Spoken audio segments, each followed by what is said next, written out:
Caros alunos, venho por meio desta relatar o básico sobre o que faço no meio artístico.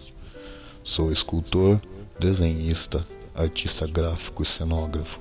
Estudei pintura com Ivan Serpa em 1964 no Museu de Arte Moderna do Rio de Janeiro.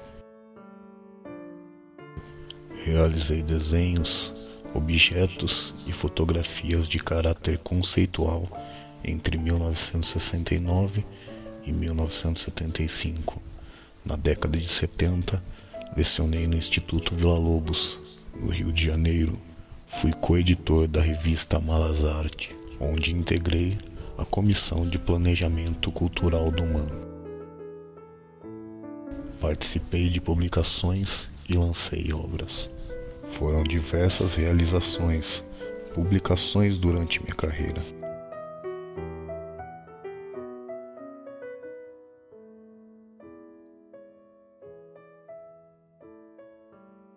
Trabalhei como escultor, desenhista, artista gráfico, gravador, cenógrafo, figurinista.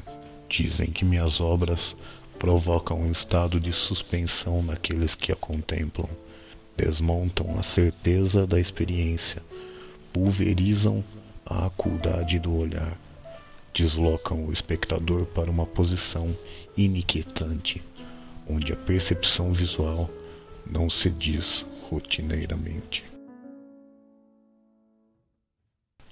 Às vezes, você vê uma presença de uma pessoa no ambiente, não porque você a vê, mas por causa do perfume que ela tem. Então, a minha intenção era fazer uma escultura que chegasse ao espaço da mesma maneira que um perfume chega ao espaço.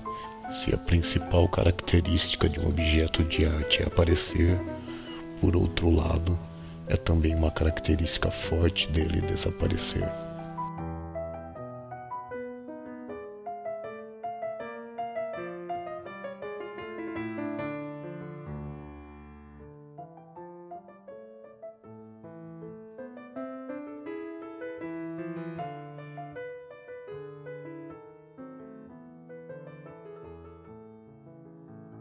As minhas esculturas, elas são como que objetos recíprocos.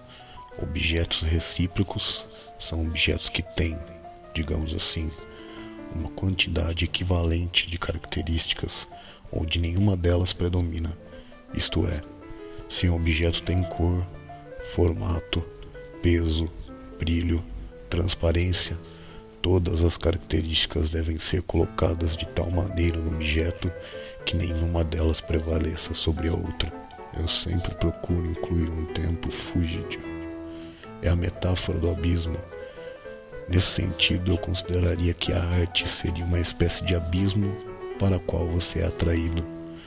Uma coisa que vai nos pertencer, porque nós somos pessoas de uma época vertiginosa, e o fato de que nos fazemos parte de uma época vertiginosa nos dá a condição de poder perceber uma arte infinitamente mais contínua do que uma arte do século XVII, por exemplo.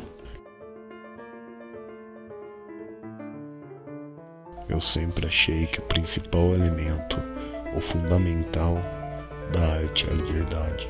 E essa liberdade significa que poder utilizar o material necessário para a ideia do momento quer dizer utilizar um material que tem absoluta relação com a vontade do trabalho. Digamos assim, a lei da causa e do efeito e da produção de objeto nesse sentido, o que me levou a fazer objetos com os mais variados materiais.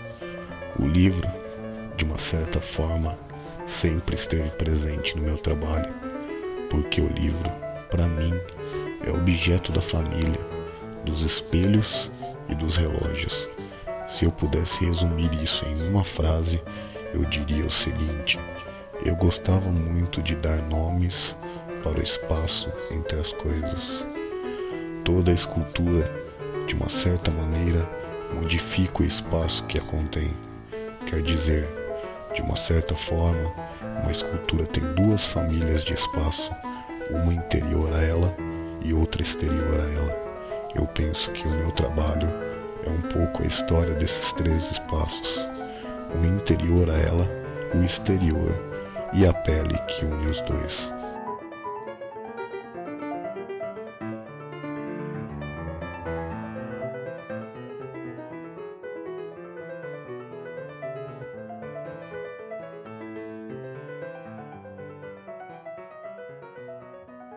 O que eu faço questão é que o objeto seja o mais claro possível. Quer dizer, eu não almejo objetos enigmáticos, eu não almejo objetos que tenham mistérios atrás deles. O que eu almejo é um objeto que, na sua pele, tenha toda a sua virtualidade. Quer dizer, um objeto que o espectador pode vê-lo integralmente em um segundo. Mas esse objeto terá um tempo de absorção, que será diferente do tempo de percepção. A arte para mim sempre foi uma espécie de diálogo entre o desconhecido e o outro desconhecido. Quer dizer, entre um desconhecido que é o artista e um desconhecido que é o público. Na realidade, os meus projetos de escultura são sempre projetos de locais, de lugares. Me interessa muito mais fazer um projeto para um lugar do que colocar um objeto em um espaço.